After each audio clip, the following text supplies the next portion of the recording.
Hey everyone, happy Friday, and we are continuing our event planner mini-series as we've been gathering more and more perspectives from across the event industry. And today we have another great guest and customer of Guidebook. Scott, it's great to see you. Thank you for joining us. And really just to kick things off, could you just introduce yourself and tell us a little bit about the events that you manage? Like you said, I'm Scott, and thank you for having me. I'm excited to be here. Um, CCDA is a national association of community developers. So it's folks who are working in their neighborhoods across the country. Usually these are neighborhoods that have been historically disinvested in, neighborhoods that have gone through, various cycles of just trauma for the neighbors. And so our folks are living and working in these communities, just trying to make a difference. Our national conference is where we use Guidebook, and it is about 2,000 people from neighborhoods all across the country gathered together to learn best practices, to kind of recharge and refresh. When you do kind of hard work, building community is really important, and having somebody, who you can have kind of that shorthand with, somebody who's walked that road before. And so, we're able to, through the event, through our event app, through a lot of different ways, just really build opportunities for folks to learn from one another, to grow together, and just to really kind of navigate the difficulties of living and working in community. That's incredible. I appreciate the kind of bird's eye view of the work that CCDA and its members are doing. And I'd love to dig into the goals for the event itself. So you mentioned recharging, you mentioned best practices. What is it about this conference that is so special? Like what do you get excited about when it comes to this annual conference? Yeah, that's a great question. Thank you. I think for me personally, as well as over and over, kind of, all of our surveys, all of those kinds of things, it's this feeling of a family reunion. Again, kind of, there's something really unique about folks who choose to live and work in communities that have been disinvested, right? If you think about it, for a lot of folks, the goal is to kind of get out, right? It's, everybody wants to get to the next level, get to the next, the bigger house, the new neighborhood, the fancier spot. But our folks have said, we love our neighborhood, warts and all, so to speak, and we're going to do everything we can to make this place home. And so sometimes that can be kind of lonely, because you might see people who do, who you walk alongside for a long time. And so this feeling of just being at a place that people feel at home, people feel like they're with people who understand them. So I think the goal is always to create that welcoming space where people feel like their needs are met. Some of those needs are very much professional, right? We have like the HR type stuff and the fundraising type stuff, but some of those are very deep and personal. We've got a lot of, embodied practices, do yoga, or do, some breath prayers or things of that nature that are really about, again, the internal work too. So. And how do you, when you start thinking about the events that you run and the different goals that you're looking at and bringing together, like what kind of process do you go through when you start thinking about planning your event? How do you ensure that you bring people together in the right way and, focus on enough of the pieces that people need every given year? You sort of mentioned there the family component, right? Or like a family gathering. Like how does that evolve over time with your events, and how do you kind of bring all of that together? Yeah, so we've got about a 3 to 5 year planning cycle. We're kind of rebuilding post-COVID. That you guys may have heard there was some big ripples in the event industry a while back with, not sure if you heard, but it impacted us a little, right? And so we're kind of figuring out what our planning cycle looks like post-COVID still, but it's 3 to 5 years-ish.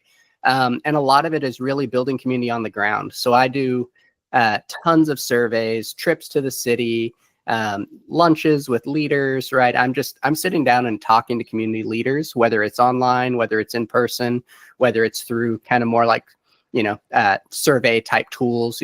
There's the personal and the professional element of trying to bring all those pieces together, but really trying to make sure that I have a good finger on the pulse of what's happening in that community where our event is going to be held. so that we can really tell a good story about the community and the work that's happening. And then our participants are able to come in and learn from what's going well in that community, and really try to we try to focus in on those things, right? What are the strengths? What are those things that are just happening that are amazing? And creating that is an environment where people then feel really safe to also talk about the hard things. But really, we try to elevate those amazing stories, because those amazing stories come out of hard places, but they're very hopeful. And I think they create space for people to be more open and honest, and create those really healthy relationships where they can also go when they're struggling or don't have an answer. That's a really hard balance to strike when you're creating these spaces of vulnerability, right? How do you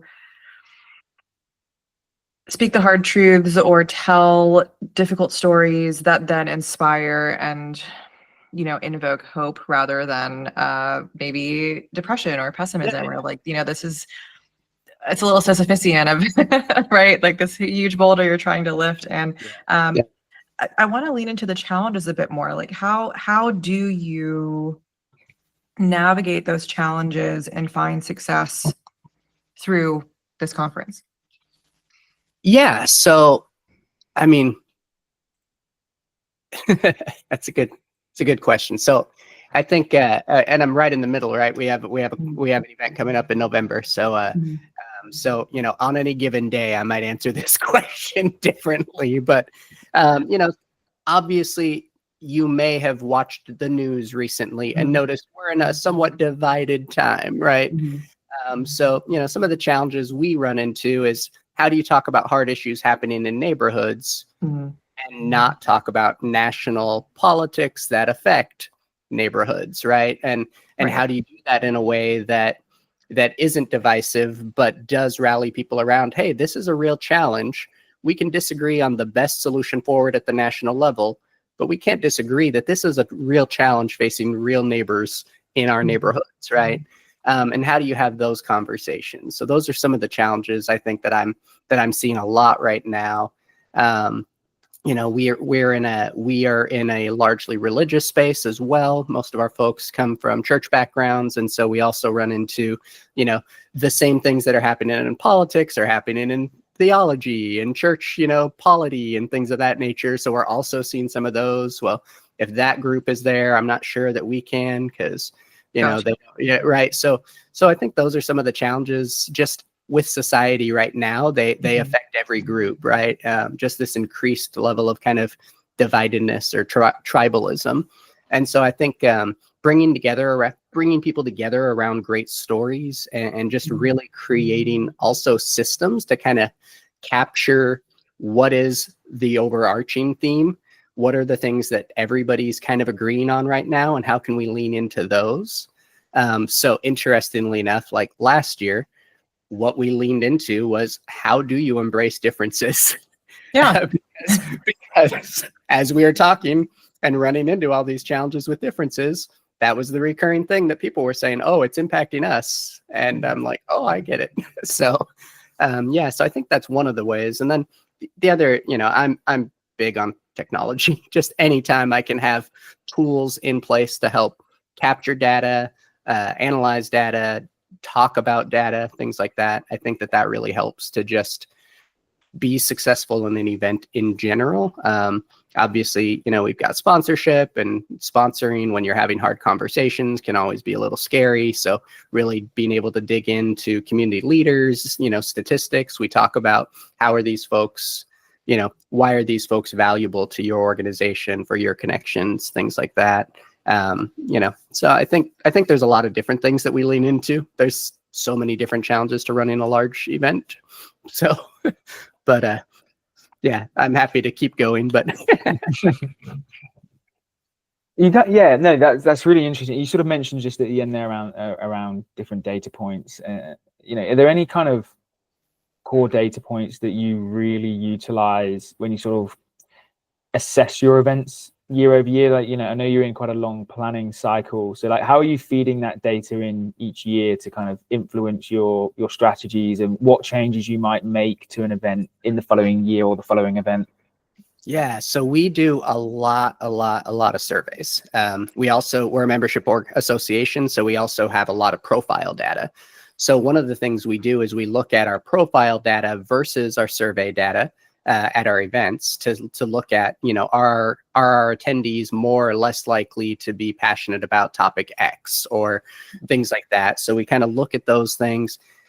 We do a lot of qualitative stuff, but we also do a lot of quantitative, right? Rate this 1 to 5. And so we will have 6 main stage sessions, somewhere between 60 and 100 workshops, depending on the venue and the anticipated attendance, 40 or 50 networking sessions, 20 or 30 local tours of organizations that are doing amazing work in that community.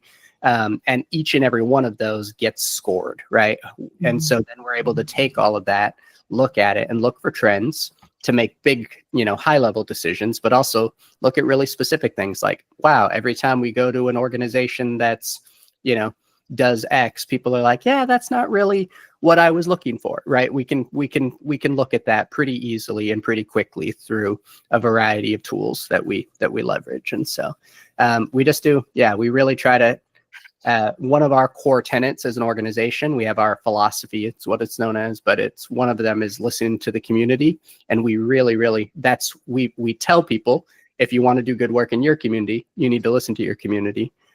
But we also practice that. We're listening to our community being our members and event attendees. So that's incredible. You genuinely are practicing what you preach, right? Like, no pun intended there. But we hear from so many people in the Guidebook community that they want to understand their audiences. They want to practice data-driven decision-making. They want to create these personalized experiences that embody their ethos as an organization. And I'm hearing you check all of those boxes. Like, it is possible. It's not just a dream. So how do you do it? How did you arrive at that stage where you have this vision, it echoes the work you are doing as an organization and your membership. You are making intentional use of your data. How did you get there? What did you have to put in place to be successful in that way? Well, it helps that we're a 40-year-old organization. So I didn't start many of these practices. That came a little bit before I was involved. But it also just, I think really owning our philosophy, right? Really owning is the start, right? It starts with really believing that the people most affected by an issue are the best sources of information about the issue, right? And that's when we talk about our philosophy, that's a big part of it, that local people are the experts. It's never some national person coming in and saying, hey, I know what you guys should do, right? It's right. The folks who are on the ground in the community. And so really owning that. And so I think a lot of times it's like, oh yeah, we really want to listen to our people better, but it's not at the level of like, we're willing to do something we are not 1,000% on, because if it's really the will of the people, kind of, right? It's some of those types of things. I think there's an element where it is actually really hard to say that's gonna happen. We sometimes call it strategic inconvenience or inefficiency. We create a lot of friction points where lots of things that could be done in one step are done in 2 or 3. Let's get 50 people's input, then let's get 10 people's input, then let's get down to executive leadership sitting around and talking about it. But first we're going to have these big, inefficient, long meetings with lots of different folks who have different opinions, right? It's not strategic in the sense of being efficient, or even necessarily in terms of getting the best outcome for specific KPIs always, but it's always really, really effective in listening to our community. And so a lot of that is just, what are the ways that you can do that and build in the time. And so that's been the hard thing is, post COVID, especially, just, schedules are insane. Travel is, harder and harder. There's less, all those kinds of things. So being really intentional about it. So, we could talk about tools, we could talk about all those things, but really at the end of the day, like, the tool is less important than, are you collecting lots and lots of information and then doing something with it? So, I use Asana a lot. I everything has a project templates for everything, lots of, so I've got this goal, it'll be 50 surveys, and then it'll be, 15 meetings to talk about the surveys, and all those kinds of things, because we really want to make sure that we are understanding what our people need in this moment. And then, our executive leadership team does do like quarterly gatherings to talk about not just our big event, but even a lot of our like webinars and things like that. And do they need to shift, or are they meeting the needs? Our association has affinity networks that are based on topic, and local networks that are based on proximity, and all these different ways that we really just try to build relationships and then leverage those relationships, which is horrible language, I'm sorry, but we get what you mean. to better understand and better act on the needs, the wants, the desires, the hopes of our community. I love that. I know we're almost up on time, so we always ask one question just to kind of wrap things up a little bit, and it's really just, a lot of event planners, organizers, and for some people it's their core job, and for some it's just a part of their job. And we always like to get people's advice, just one tip or one bit of advice you would give to another event planner who might be watching. I mean, use Guidebook. Right. I have, I got to make sure I say the right thing, but we loved Guidebook, and we're very happy. I think I'm pretty sure we did a long-term contract because we really do love it. But I will say it is, build in time to really, really get to know the folks that, they could be through personas and doing persona research. It could be through regular check-ins with key leaders, but really, really invest time in getting to know your people, because the better you know them, the better you can plan something for them. And in all seriousness, oftentimes you'll be surprised. Maybe you were thinking the wrong thing about what you needed to create, but also maybe they're going to basically create it for you. I can't tell you how many times I've asked people a question and they've just volunteered to take the lead on it, and I've been like, yes. So yeah, being able to delegate to a person is always an amazing opportunity that can come up just from having good conversation. But it's hard. Event planning is time consuming, and it's detail oriented, and volunteers aren't always great at details, right? So but yeah, the more time that you can, I don't want to say take away, but actually invest in, getting to know people, I feel like is really, really, that's always my big takeaway. And of course, rely on your CVB, but I'm sure somebody's addressed that one on your thing. So that was my biggest learning when I started getting into this space, of course, but yeah. Well, this has been wonderful. I appreciate you taking the time to share some of your energy and your commitment and your passion for the work that you do in your community and nurturing other communities, but also getting into some of the brass tacks, the logistics of event planning to make sure that it works, right? You can't just put people in a room or, have a webinar going and just like hope that it'll turn out the way you want. I think there's definitely a level of intentionality there, and that structure can create better spaces for openness, right? Like if you lay some ground rules, then people can really commit and invest their own energy and give back to you and to one another. So I think that's been I always love talking to people on the show of just whether it's music or community or like medical or like whatever your industry focus may be, there's one unifying element, and that's just the human piece behind it. And I think it's really, really impactful to emphasize. Yeah. Oh, amazing. Well, Scott, it was great to have you in, and yeah, thank you for joining us today. And for everyone else, we will see you on our next Event Planner mini series episode. And yeah, we hope everyone has a good rest of their Friday.